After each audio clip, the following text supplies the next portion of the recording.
অঞ্জলিস কিচেনে আপনাদের সকলকে স্বাগত। বন্ধুরা, আজ আমি করে দেখাবো বাটা মাছের মৌলি। এই বাটা মাছের মৌলি কিভাবে করি আপনারা দেখতে থাকুন। প্রথমে উনানে কড়াই বসিয়ে তাতে সরিষার তেল দিলাম। তেলটা একটু গরম হয়ে গেল। তারপরে কেটে বেছে ধুয়ে আর নুন হলুদ মাখিয়ে রাখা বাটা মাছটা গরম তেলের মধ্যে ছেড়ে দিচ্ছি বন্ধুরা ভাজার জন্য। মাছটাকে বন্ধুরা খুব সুন্দর করে ভাজতে হবে, খুব মচমচে করে, তাতে মৌলিটা খুব সুন্দর হবে। প্রথমে মাছের এক পিঠ ভাজা হয়ে যেতে ভালো করে আর একটা পিঠ করে দিলাম। তারপরে দেখুন বন্ধুরা কত লাল লাল কত সুন্দর করে ভেজে নিয়েছি। এবারে এক এক করে থালার মধ্যে ভাজা মাছগুলোকে তুলে নিচ্ছি বন্ধুরা। এইভাবে সমস্ত মাছগুলো ভেজে নিয়ে তারপরে উনানে কড়াই বসে আবারও ওই যে ভাজা তেলটা ছিল তার মধ্যেই পেঁয়াজ টমেটো কুচি দিয়ে দিয়েছি আর দিয়েছিলাম আগে শুকনো লঙ্কা কিছু। এইটা প্রথমে দেখাতে পারেনি বন্ধুরা, তাই জন্য আমাকে ক্ষমা করবেন। তারপরে ওই যে পেঁয়াজ টমেটো কষানোর মধ্যে লবণ লঙ্কা গুঁড়ো দিয়ে দিলাম বন্ধুরা, আর আদা রসুন বাটা দিয়ে দিলাম। তারপরে ভালো করে এইভাবে কষাতে থাকছি। এটা খুব সুন্দর করে কষাতে হবে যতক্ষণ না তেল ছেড়ে দেয়।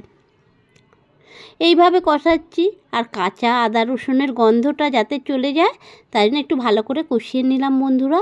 দেখুন বন্ধুরা কত সুন্দর তেল ছেড়ে দিয়েছে। এরপরে দিয়ে দিচ্ছি বন্ধুরা পরিমাণ মতো জল। এই পরিমাণ মতো জলটা দেওয়ার পরে ফুটে উঠেছে ঝোলটা। তারপরে দিয়ে দিলাম গরম মশলা। গরম মশলা দিয়ে ভালো করে মশলাটার সাথে মাখিয়ে দিলাম। তারপরে এর ওপরে ভাজা মাছগুলো ছেড়ে দিচ্ছি বন্ধুরা। এই মশলার ওপর ভাজা মাছগুলোকে ভালো করে সাজিয়ে দিয়ে আস্তে আস্তে করে এপিট ওপিট করে মশলাটা যাতে মাছের গায়ে লেগে যায় সেইভাবে ভালো করে কষিয়ে নিচ্ছি বন্ধুরা। এরপরে দেখুন বন্ধুরা প্রায় আমার শেষের দিকে বাটা মাছের মৌলিটা। তারপরে কাজ হলো একটা প্লেটের মধ্যে ওই যে পাকা তেঁতুলের কাঁধ করে নিয়েছি, এতে দিয়েছি একটু বিট লবণ আর দিয়েছি গুড়। ভালো করে এটা কাঁধ বানিয়ে নিয়ে এই প্লেটের মধ্যে চামচের সাহায্যে ভালো করে বিছিয়ে দিচ্ছি। এইভাবে ভালো করে চামচের সাহায্যে বিছিয়ে দিতে হবে বন্ধুরা, যাতে করে প্লেটের মধ্যে সব জায়গায় লেগে যায় এই তেঁতুলের কাঠটা। তারপরে যে মাছটা কষিয়ে রেখেছিলাম বাটা মাছগুলো এক এক করে এই তেঁতুলের কাঁধের ওপর দিয়ে দিচ্ছি বন্ধুরা, যেন একটা পিঠ এই তেঁতুলের কাঁধ ভালো করে লেগে যায় মাছের মধ্যে। তারপরে এইবারে করতে হবে কি বন্ধুরা, এর মধ্যে একটু মধু ছড়িয়ে দিতে হবে।